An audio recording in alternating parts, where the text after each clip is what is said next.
commencer par vous présenter chacun de nos panélistes. Puis aujourd'hui, on est vraiment chanceux d'avoir des personnes de beaucoup d'expérience. Donc, soyez attentifs, soyez avec nous, puis gênez-vous pas pour poser des questions. Donc, M. François Labonté, il cumule plus de 20 ans d'expérience en technologie de l'information, particulièrement au niveau de la recherche, du développement, du transfert technologique et de la commercialisation. Il est titulaire d'un PhD et d'une maîtrise scientifique de l'École polytechnique de Montréal et d'un bac en ingénierie de l'Université de McGill.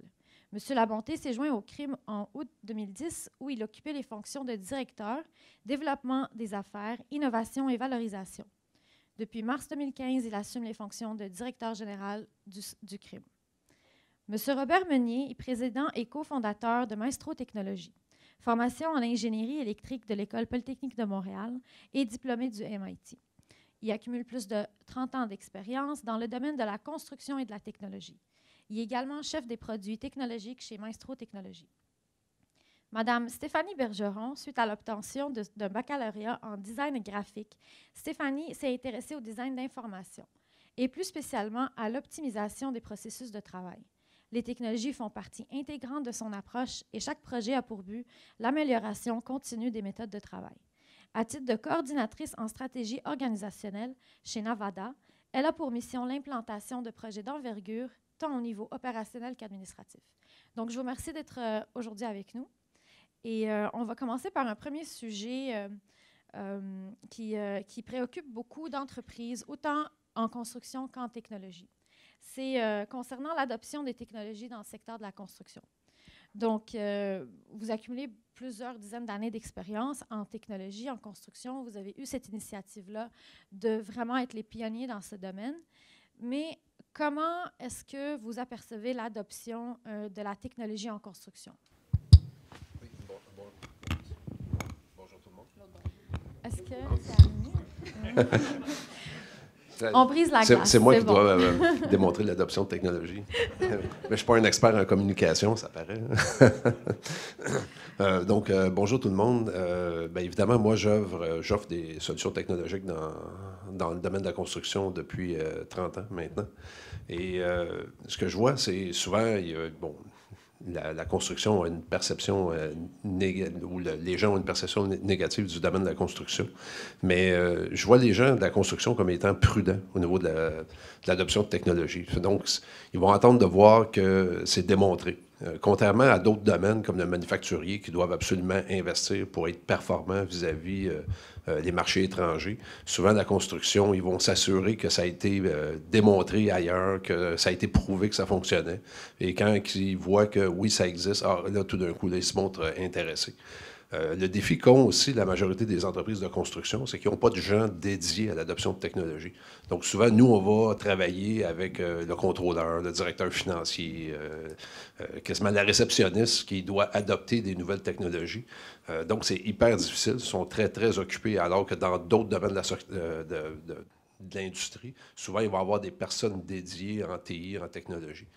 Fait que c'est vraiment le défi qu'on voit. Puis les endroits où ça fonctionne, c'est des entreprises où, comme chez Navada, qui vont prendre une ressource ou une équipe, puis vont les dédier à dire, OK, là, tu vas prendre le temps qu'il faut pour intégrer une nouvelle technologie. Puis c'est ce qui va faire que finalement, ça va fonctionner. Mais c'est vraiment, vraiment une minorité.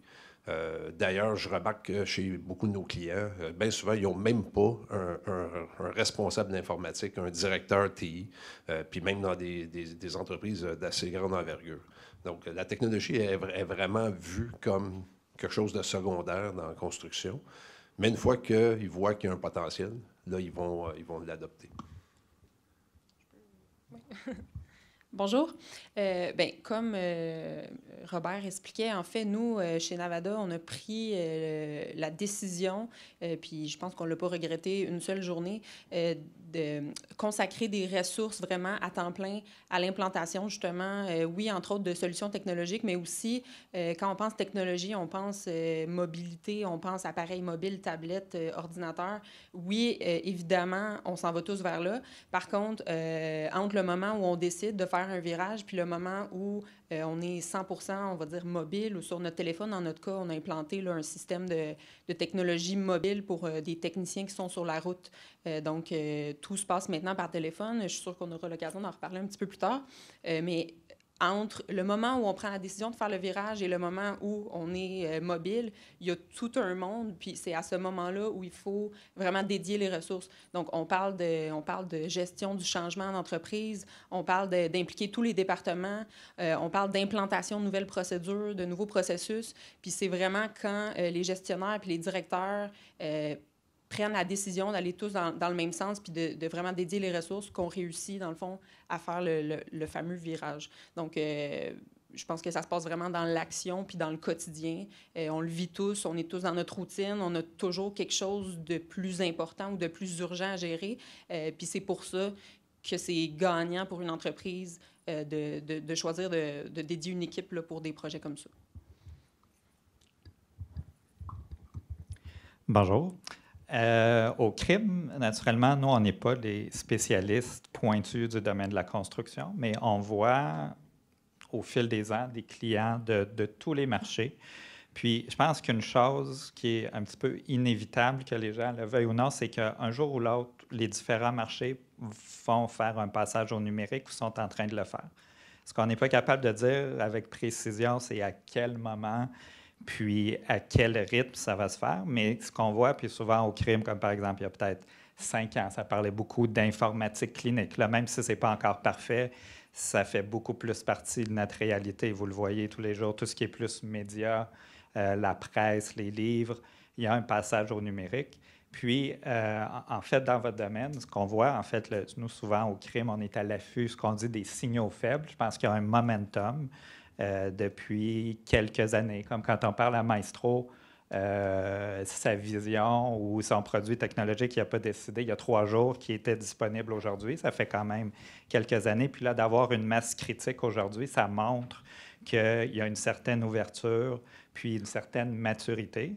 Puis, je pense qu'un point qui a été souligné un peu, puis souvent qui apporte une certaine confusion, c'est qu'il y a peut-être deux phénomènes qui se produisent simultanément.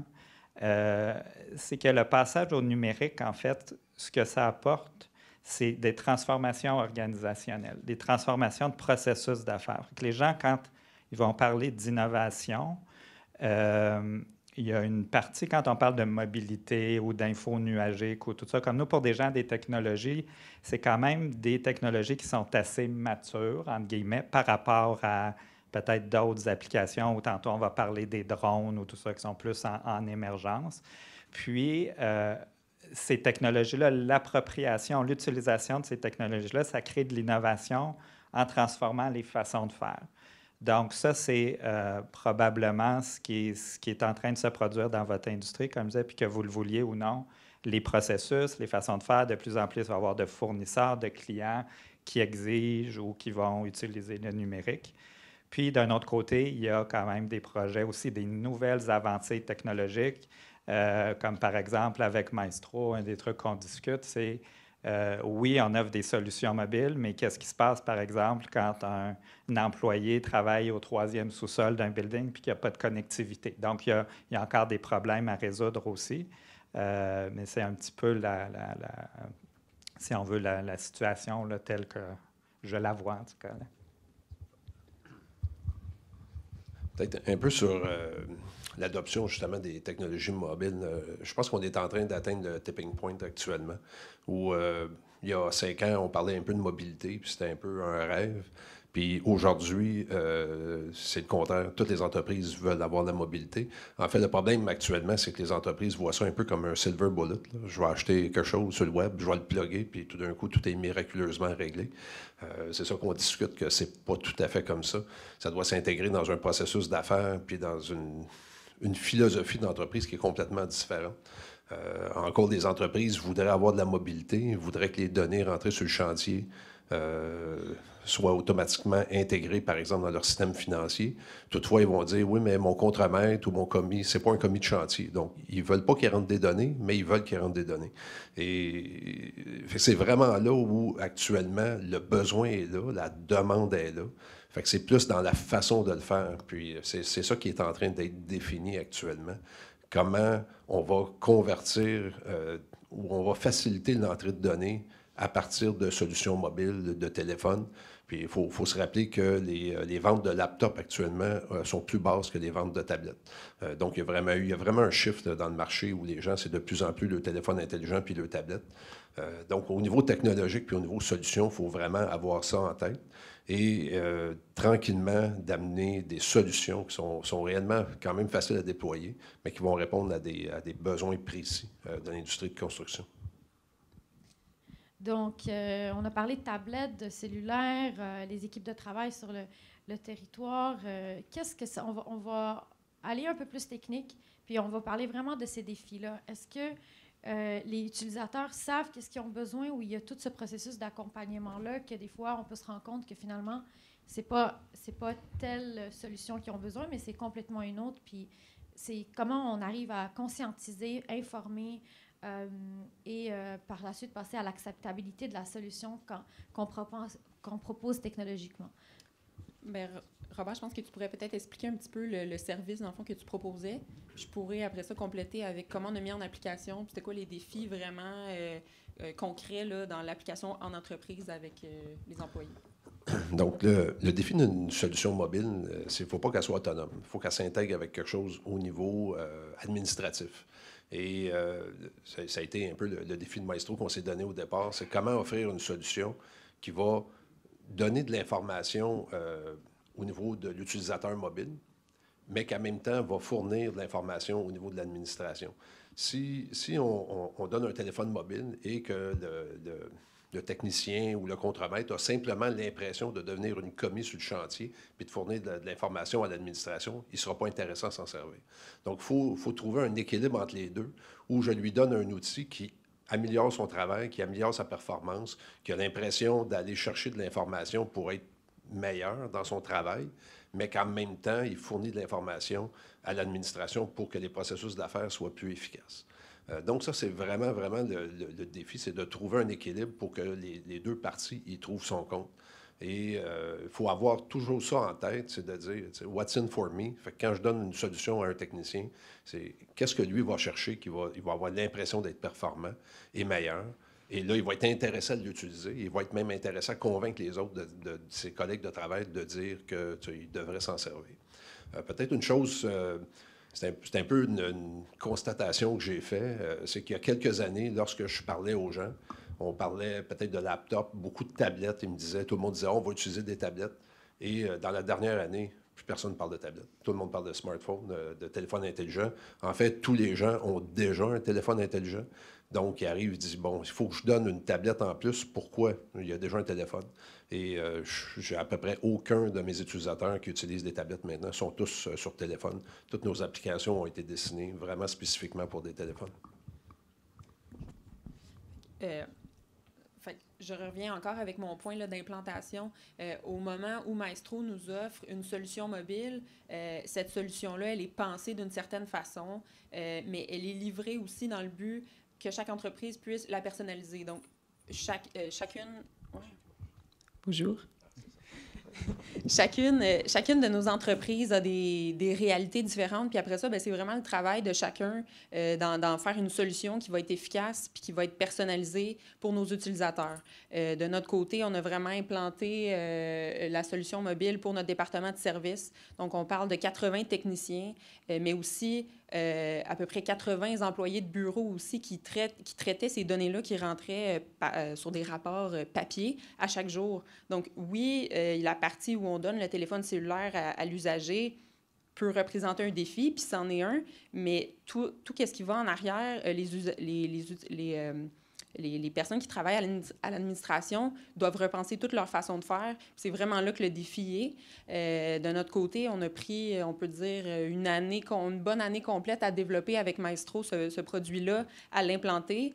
Depuis le début de l'été, on est fonctionnel à 100% avec tous nos techniciens. Puis on commence vraiment à voir là, les bienfaits de ça, l'élimination du papier, évidemment, mais aussi, ça nous a permis d'aller chercher dans toutes nos procédures, dans toutes t'en parlais, nos processus d'affaires, d'aller voir c'est quoi qui ne fonctionnait pas. La mobilité ou l'implantation de nouvelles procédures, ça peut avoir l'air d'une grosse montagne, mais quand on y va petit à petit, qu'on dédie les bonnes équipes au bon moment, ça se fait un petit peu par la force des choses. Puis ça nous a permis, en plus, de revoir tellement d'autres procédures on avait quasiment oublié comment on l'avait pensé. Mais avec l'introduction de la mobilité, ça l'a remis tout ça en question. Puis ça fait en sorte qu'aujourd'hui, non seulement on a éliminé, on parle, nous, de peut-être 600 rapports papier par semaine qu'on traitait. Donc, en plus d'avoir éliminé toute cette quantité de papier-là, c'est toutes les procédures qui sont reliées à ça qu'on a revues, puis on est gagnant là-dedans, puis nos clients, évidemment, sont les premiers à ressentir ces effets-là. Une des choses qu'on a découvert dans le déploiement au départ, c'est que le papier, c'est un tableau blanc. Okay, où il y a des petites cases pour mettre des choses, mais il y a plein de petites cases bien floues où les techniciens mettent toutes sortes de notes qui sont interprétées une fois que ça revient au bureau. Et lorsqu'on déploie une solution mobile, ça n'existe pas, ça, parce que le papier disparaît. Donc, il fallait, pour chacune des petites affaires un peu floues, que la commis interprétait, puis envoyait un courriel pour une affaire, puis une petite note pour une autre affaire, mais là, il fallait que ça se retrouve dans la solution mobile. Il fallait que ça soit il fallait qu'il y ait un processus qui soit établi pour toutes les petites cases.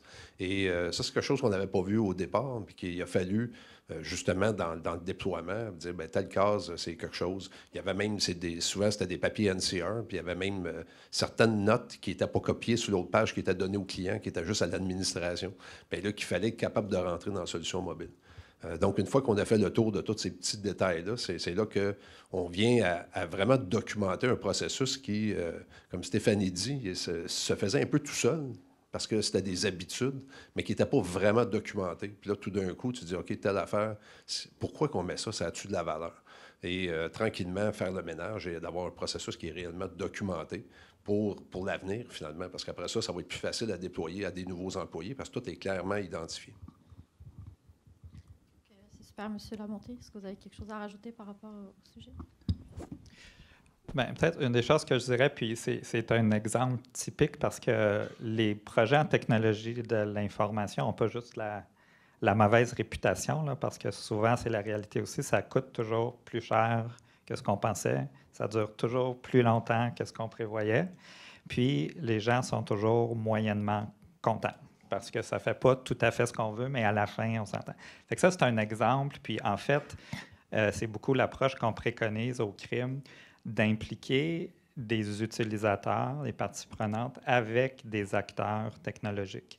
Puis, quand, justement, le petit sondage, quand on regarde les mains, je pense que c'est un des messages aussi d'un événement comme aujourd'hui, c'est vraiment le volet collaboratif de dire des gens qui sont plus experts en technologie, des gens qui sont plus des experts du domaine, doivent vraiment partager puis travailler ensemble pour avoir des histoires à succès. Là. Comme je pourrais vous dire, moi, au crime, au niveau technologique, de façon assez facile, je ne dis pas que c'est un produit qui existe demain, mais on pourrait raisonnablement, là, sur un horizon de 2 ans, par exemple, concevoir avec un téléphone ou une tablette de demain, par exemple, les prochaines tablettes, les prochains téléphones, dans 6 mois, 1 an, ils vont avoir des capteurs qui mesurent directement la profondeur. Okay? Donc, par exemple, on pourrait imaginer dans une pièce avec un smartphone ou tout ça, de faire la représentation d'une pièce telle que construite par rapport à telle que conçue sur des plans. Okay? Puis ça, c'est quelque chose au niveau technologique, là, je pourrais vous en parler, dire comment ça se fait. La grosse question, c'est est-ce que dans votre marché, il y a un client pour ça? Est-ce que celui qui construit la pièce, s'il l'a construit peut-être plus petite ou pas aussi droite que prévu, peut-être que ce n'est pas son intérêt premier, mais peut-être que celui qui vend un condo pied carré, peut-être que lui veut pousser pour une technologie comme ça. Peut-être que c'est la Ville de Montréal qui charge des taxes qui voudrait pousser une technologie comme ça. Ou peut-être que c'est IKEA ou des aménagements, des gens qui font de l'aménagement intérieur. Fait, à un moment donné, il faut avoir vraiment ce dialogue-là. Peut-être que ce que je dis, c'est évident, tout le monde, vous aviez pensé à ça, puis vous étiez sûr qu'on pourrait le faire, mais ce dialogue-là, il faut qu'il existe, puis à un moment donné, il y a de l'innovation qui se crée comme ça, puis des processus qui évoluent. Donc, c'est une partie, là, en fait, c'est le facteur clé là, de faire évoluer les technologies, puis d'avoir des produits qui vont être utilisés à grande échelle. Donc, on a parlé vraiment de l'innovation dans le processus d'affaires, puis je comprends aussi qu'au niveau de la logique opérationnelle, il y a des changements. Les entrepreneurs, les entreprises en construction, ils doivent accepter ce changement-là et d'être prêts à s'investir. Donc, s'investir autant au niveau du temps et de l'argent aussi. Je comprends aussi que ça prend plus de temps. Il faut vraiment être conscient que pour arriver au succès de ce projet-là, d'un virage numérique dans l'entreprise, donc vraiment prendre le temps, ça peut se dérouler 6 mois, 1 an, 2 ans. C'est quoi les standards ou les entrepreneurs ici, qu'est-ce qu'ils peuvent retenir, dans le fond, au niveau de l'implantation d'une solution, puis à quel point ils doivent s'investir aussi?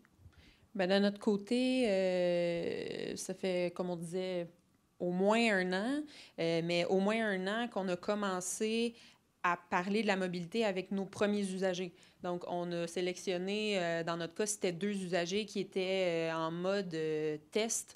Donc, on leur a installé l'application, puis on a travaillé avec eux conjointement pendant au moins 3 mois, seulement avec ces 2 utilisateurs-là. Ça, on parle de v'là 1 an, mais avant 1 an, on parlait déjà mobilité avant ça. C'est pas du jour au lendemain où on a dit « Ah, Maestro nous livre, dans ce cas-ci, là, la solution mobile, puis le lendemain matin, on l'installe, puis on va voir de quoi ça a l'air. » Il faut être prêt, puis la façon dont on a décidé de fonctionner pour être prêt, c'est de dédier vraiment des ressources, comme je le disais tantôt. Donc, ne pas créer, en bon français, de patch temporaire pour une procédure qu'on sait qu'il va s'en aller vers la mobilité, même si on savait que l'implantation de la mobilité, c'était pas avant 1 an à 100%, mais toute notre façon de penser puis toute notre révision de nos procédures était enlignée en fonction de ce changement-là.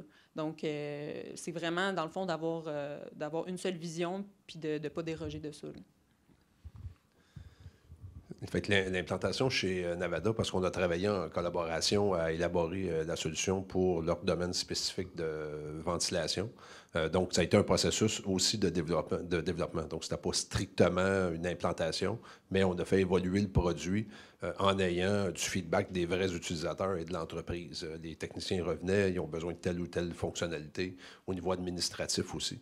Il y a un autre client qu'on a fait récemment, ça a pris 4 mois. Donc, ça s'accélère parce que maintenant, la solution est plus mature, malgré qu'il y a toutes sortes de nouvelles demandes qui viennent constamment. Un des défis, par exemple, au niveau construction, c'est tout ce qui est la législation, les certifications. Je peux avoir un inspecteur de la CSST qui passe sur le chantier. Il a besoin de voir une certification au niveau de mon opérateur d'équipement.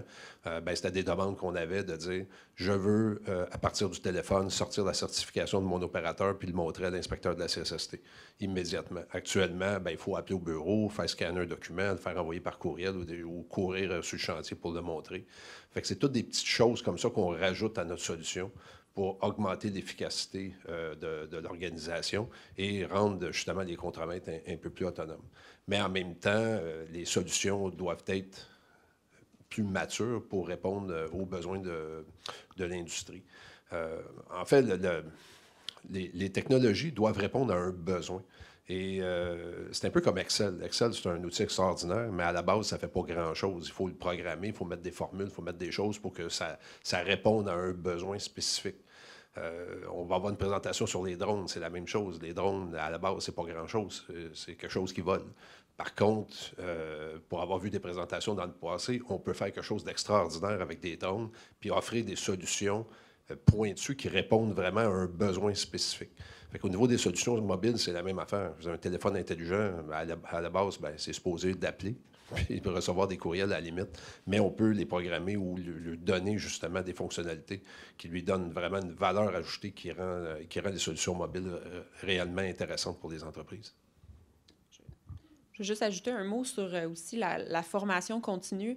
On a parlé beaucoup là, de la livraison du projet, l'implantation, mais après, il y a tout le volet formation. Donc oui, on a formé, dans notre cas précis, là, les 80 techniciens, mais la technologie, comme vous le savez, c'est un domaine qui est constamment en changement, qui est constamment en progrès. C'est le but, c'est pour ça aussi que c'est une valeur ajoutée. Donc, c'est super important de rester alerte. De notre côté, on fait beaucoup de développement avec Maestro. Ça prend forme, là, sous forme de mise à jour dans le système, mais il faut constamment être à l'affût, puis il faut informer nos gens sur le terrain. Donc, tu sais, on sait qu'il y a des choses qui s'en viennent, bien, il faut constamment être en communication avec eux. On a des systèmes là, de formation, on envoie des procédures, mais il faut que tout ça bouge, puis que tout ça soit constamment en évolution, parce que sinon, la valeur ajoutée n'est pas là tant que ça. Donc, le côté formation là, est vraiment, vraiment important. Là. Une question pour Stéphanie. Il y a certaines entreprises à qui j'ai parlé, surtout au niveau de la construction, où les téléphones cellulaires sont interdits sur le chantier pour des raisons de sécurité, mais des raisons de perte de temps aussi ou autre. Est-ce que c'est un problème? Est-ce que c'est une question que vous vous êtes posée chez Navada de donner des téléphones intelligents à vos techniciens? En fait, dans le concret, nos techniciens avaient déjà tous un téléphone cellulaire pour des raisons évidentes. Là. Communication avec le répartiteur, urgence, même communication avec le client. Donc, je peux comprendre que c'est une problématique qui pourrait arriver, mais dans notre cas, à un moment donné, il faut avoir confiance. Puis je veux dire, ça n'a pas été vraiment un enjeu. Le vrai enjeu, ça a été de ne pas utiliser le téléphone quand les gens conduisent. Là. Fait que ça, c'est sûr qu'il y a une petite responsabilisation de l'usager, mais à ce moment-là, je pense qu'on peut faire confiance. Là. Dans votre division construction? Dans notre division construction, on est encore, dans le fond, à l'évaluation de la solution mobile. Donc, on n'a pas encore commencé l'implantation, mais c'est les contremaîtres qui ont des téléphones. Dans le cas de la construction. Donc, il faudra voir si ça va devenir un enjeu, mais selon moi, je ne penserais pas. Peut-être juste un petit commentaire. Ultimement, même si au début, l'adoption ou l'appropriation des nouvelles technologies, ça peut paraître laborieux, ultimement, il y a des gains de productivité importants. Hein. Puis je pense que souvent, il faut prendre le problème d'un autre côté. Si on se projette dans 3 ans, puis les gens souvent vont réfléchir, vont dire ça va me coûter combien mettre ça en œuvre, le temps, tout ça. Moi, à mon avis, c'est de le regarder de l'autre côté. C'est si on se projette dans 3 ans ou dans 5 ans, combien ça va me coûter de ne pas l'avoir fait. Hein? Puis, sans être un spécialiste de toutes les domaines, mais je sais que j'ai lu quelques articles sur le BIM dont on va parler, par exemple, puis les entreprises qui l'ont adopté aux États-Unis, naturellement, où il y a une dynamique comme ça, puis où c'est devenu une pratique courante, tout ça, peuvent répondre à des appels d'offres souvent avec un différentiel de 20 % ou tout ça. Leurs processus sont mieux arrimés, leur temps de répondre, et ainsi de suite. Fait qu'il faut avoir quand même une vision globale à un petit peu plus long terme que juste les écueils à court terme pour mettre en œuvre ces solutions-là. Je vous remercie. Donc, on va clôturer un peu avec les panélistes. En résumé, l'industrie de la construction, c'est une des industries qui a été lente à adopter la technologie, mais on voit maintenant l'importance de ce virage-là. C'est très important. Pour réussir, il faut avoir des personnes dédiées, donc consacrer des personnes dédiées pour pouvoir faire le passage au numérique, puis ça implique une transformation organisationnelle. Donc, il ne faut pas non plus mettre de côté qu'on est en train de créer de la valeur, on est en train d'innover, ce qui est très important. Puis, également, il y a des défis à affronter. Donc, c'est vraiment trouver l'équilibre pour que le processus d'affaires soit plus efficace, excusez, et de se diriger. Peut-être, des fois, la solution, ce n'est pas la tablette. Donc, il faut quand même avoir ce travail de collaboration-là, puis d'ouverture, donc, dans le fond, de parler vraiment de c'est quoi les besoins pour pouvoir identifier réellement le besoin et avoir la solution adaptée. Donc, je vous remercie d'être aujourd'hui présent. Je pense que des événements comme aujourd'hui, c'est important, puis ça permet de conscientiser aussi sur l'importance des processus. Donc, je ne sais pas s'il y a des questions. Bien, en fait, moi, j'ai envie de lancer un peu. Il y a des gens qui sont justement sur le terrain, qui vivent peut-être des défis d'intégration technologique. Peut-être qu'on pourrait lancer des pistes pour petits témoignages ou questions. Avez-vous vécu ce type de situation-là, un impact positif ou un défi que vous avez vécu? Question d'intégration. Allez-y, exprimez-vous. Bella Caline de moi, je pourrais peut-être... Ah, ben, oui? Il y en a ici. OK, parfait. Ma question serait plus au niveau de la clientèle qui vous demande d'insérer ces logiciels-là dans le... Ma question est plus au niveau des clients qui vous demandent... On veut vous entendre.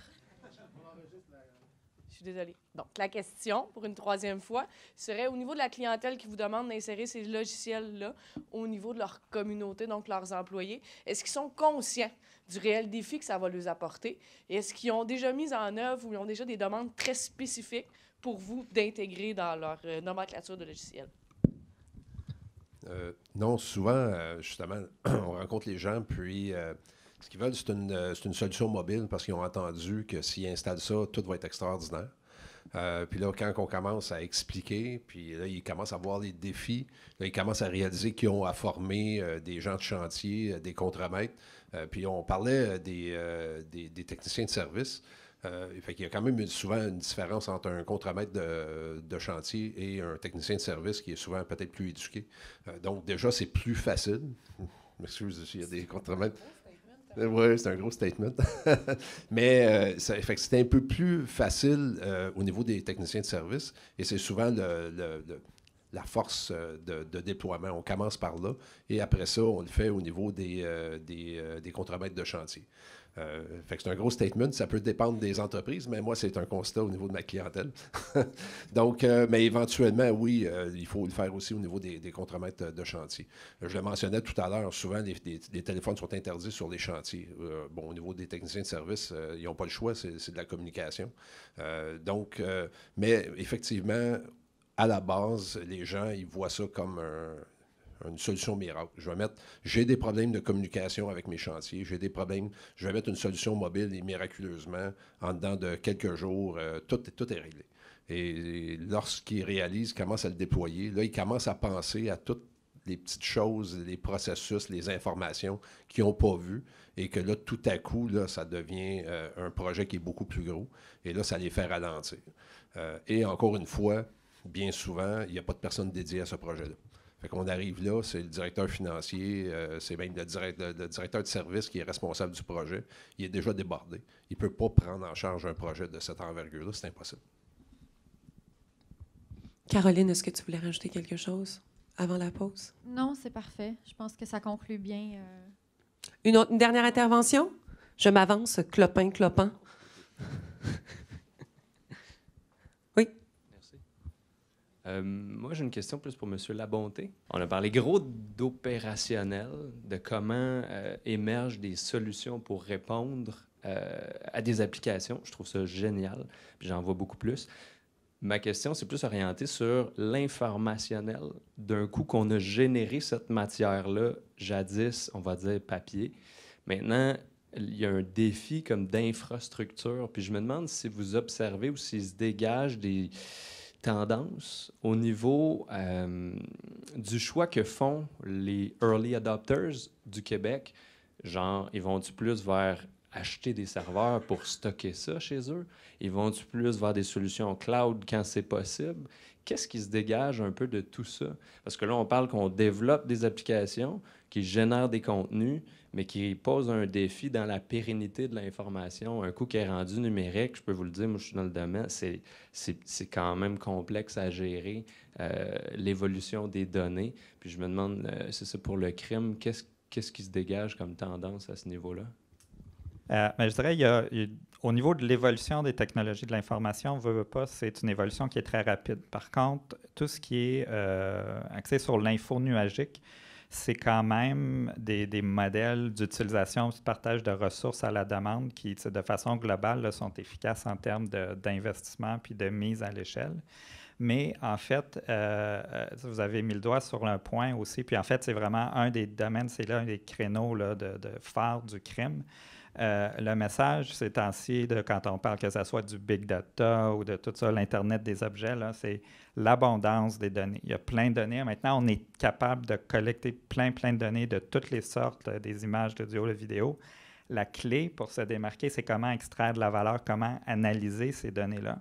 Puis en fait, quand on regarde le genre de paradigme là, du big data, quand on collecte toute cette information-là, au début, c'est très descriptif. On essaye de comprendre ou de voir qu'est-ce que ça décrit. Après ça, de l'analyser pour idéalement identifier des tendances, puis même, ultimement, prévoir des événements ou même faire arriver des événements. Mais ça, c'est tout le volet si on veut, d'intelligence des données. Là. Puis ça, c'est très actuel. Là. C'est un domaine qui est partout. Là, en fait, comme je disais, nous, c'est dans nos créneaux de recherche, et ainsi de suite.